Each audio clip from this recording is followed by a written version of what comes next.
नमस्कार दोस्तों, short hand विद्यालय में आपका स्वागत है। ये डिक्टेशन 140 शब्द प्रति मिनट की रहेगी। चलिए स्टार्ट करते हैं। जो लोग पहली बार इस चैनल में आए हैं तो उनसे रिक्वेस्ट है कि आप लोग चैनल को सब्सक्राइब कर लो ताकि आपको लेटेस्ट वीडियो, लेटेस्ट जो हमारी डिक्टेशन है आपको मिल सके। ठीक है, चलिए स्टार्ट करते हैं डिक्टेशन आज की। Ready start. देश भाइयों, हमें बुद्धिमत्ता के साथ ऐसी योजनाएं बनानी हैं जिनसे हमारी जनता का बोझ कम हो और उनके रहन सहन का स्तर ऊंचा उठे। हम किसी का बुरा नहीं चाहते, लेकिन यह बात स्पष्ट रूप से समझ लेनी चाहिए कि अपनी चिरपीड़ित जनता के हितों का ध्यान हमें सबसे पहले होना चाहिए और अन्य स्वार्थों को उनके आगे झुक जाना चाहिए। हमें अपनी दकियानूसी भूमि व्यवस्था को शीघ्र ही बदलना है और हमें एक बड़े और संतुलित पैमाने पर उद्योग व्यवसायों को उन्नत करना है, जिससे कि देश की संपत्ति बढ़े और लाभ उचित रूप में वितरित हो सके। उत्पादन आज की सर्वप्रथम आवश्यकता है और उत्पादन में रुकावट डालने या उसे कम करने का प्रत्येक प्रयत्न राष्ट्र को और विशेष रूप से हमारे बहुसंख्यक श्रमिक को हानि पहुंचा रहा है।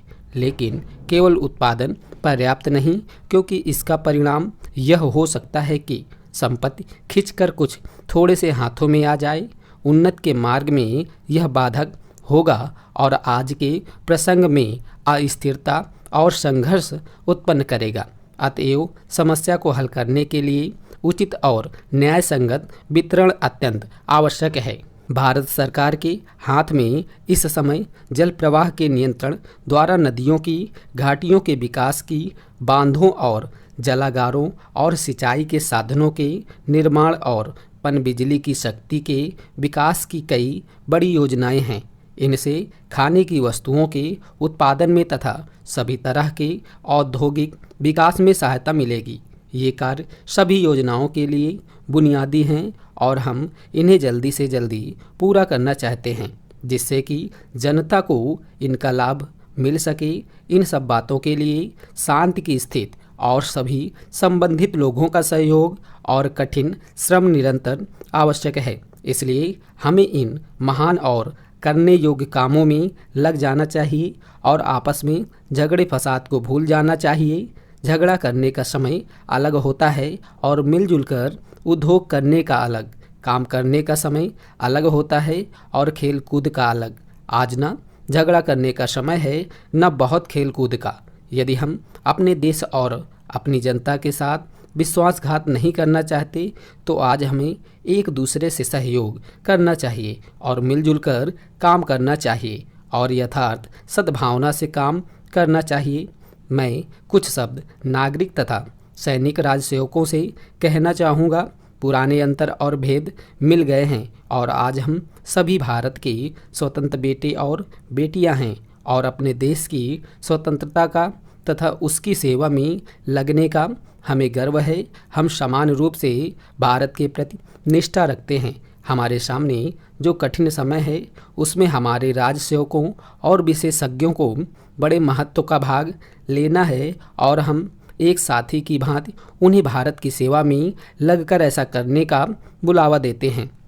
भाइयों और बहनों, निर्धनता, भूखमरी, बीमारी और अज्ञानता के खिलाफ जिहाद करने में कामयाबी मेरे इन नौजवान दोस्तों पर निर्भर करती है, जो देहाती इलाकों में काम करेंगे। ग्रामीण क्षेत्र में अभी विकास की भारी संभावनाएं और काम करने के बहुत मौके मौजूद हैं, जिनकी तरफ पूरा ध्यान दिया जाना चाहिए। ग्रामीण क्षेत्रों में रहने वाले लोगों और गन्ना, कपास, तिलहन जैसी कृषि का कच्चा माल और अनाज पैदा करने वाले लोगों की खुशहाली बढ़ने से देश की आबादी के दूसरे वर्गों की खुशहाली भी बढ़ेगी।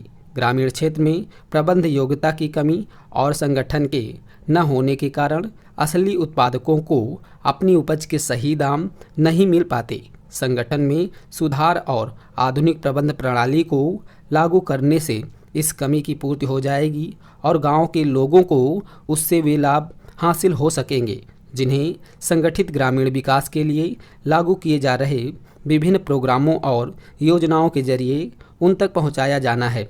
मुझे पूरी आशा है कि हम लगन के साथ लगातार कोशिशों के जरिए निर्धनता को मिटाने और गरीब, पद दलित और समाज के उपेक्षित और पीड़ित लोगों को ऊपर उठाने में कामयाब होंगे।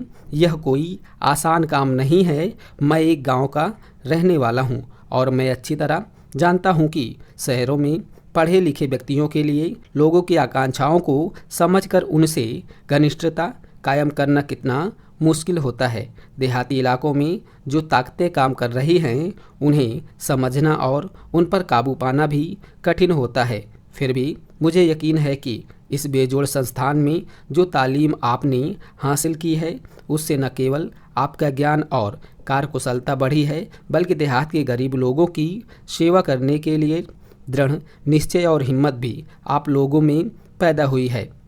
जिन नौजवान स्नातकों ने यहाँ ट्रेनिंग पूरी की है वे ग्रामीण क्षेत्र में तब्दीली लाने के कारगर और क्रियाशील साधन बनेंगे। हो सकता है कि ग्रामीण प्रबंध में उन्हें अपना काम धंधा पैसे की दृष्टि से इतना लाभदायक न लगे जितना कि बहुत ही संगठित और उन उद्योगों में उनके साथियों को मिलता है, परंतु उन्हें एक उन्नत और खुशहाल ग्रामीण भारत के नवनिर्माण में उत्साहजनक और चुनौतीपूर्ण कार्य करने में हाथ बटाने का अवसर प्राप्त होगा। मुझे शक नहीं कि उन्हें संतोषजनक व्यवसाय मिल सकेगा और अपने ज्ञान तथा कार्यकुशलता के उपयोग का मुनासिब मौका भी मिलेगा। गुजरात राज्य राष्ट्रपिता महात्मा गांधी का जन्म स्थान है, जिन्होंने आज़ादी की खातिर भारत के सभी भागों के कर्मठ कार्यकर्ताओं को कार्य करने की प्रेरणा दी थी। सेवा की उसी भावना से हम सब लोगों को, खास तौर से देश के नौजवानों को राष्ट्र निर्माण की प्रेरणा लेनी चाहिए। मुझे यकीन है कि आप सब लोग जिन्होंने महात्मा गांधी की भावना से प्रेरित वातावरण में ट्रेनिंग हासिल की है, अच्छा काम करके अपनी बेहतरीन ट्रेनिंग का सबूत देंगे। मैं ऐसा महसूस करता हूँ। स्टॉप।